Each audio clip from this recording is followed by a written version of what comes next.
เจ้าเป็นหอดป้องกันแต่ว่าลูกเจ้าปฏิบัติบ่ได้เขาก็เริ่มบ่อยากเสือถือย้อนเขาเบาเราเนี่ยน้องมันเห็นให้อาจารย์สักกลุ่มใจเนาะ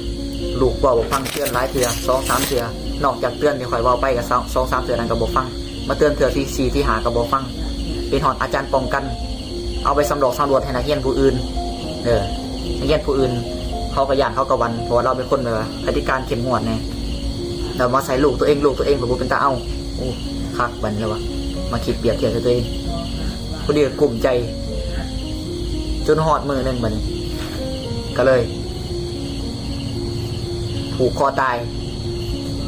ตามข่าวคอยไปฟังมาคอยไปขึ้นหน่วยด้วยซ้ายมือนะเขาบอกซื้อฟังมาแล้วผูกคอตายสาเหตุที่ผูกคอตายก็ย้อนอันนี้แหละกลุ่มใจย้อนสิแหละก็เลยผูกคอตายซะคือเกาผูกคอตายกับลูกก็คือเกากับสูบคือเกาเราทุกคนผูกคอตายแค้นผู้ที่เขาก็เอาไปพังไปยังแรกๆเขาก็เห็นนั่นคนในเพื่อนเฟซคอยแซ่ได้ตอนเขาคอยเป็นผอตอนมาทันในบวชเขาก็แซ่ออกมาเขาเลยว่าอาจารย์สอนโรงเรียนเป็นคนศาสนาคิดพวกเขาคือฟังเลยมาฟังคนนั้นวัง2 ม.นี่วังเดือนพฤษภาเนี่ยเขาบอกว่าอาจารย์อยู่โรงเรียนนั้นผูกคอตายย้อนวันลูกสูบยามาลูกปฏิบัติตามกฎระเบียบโรงเรียนก็เลยผูกคอตาย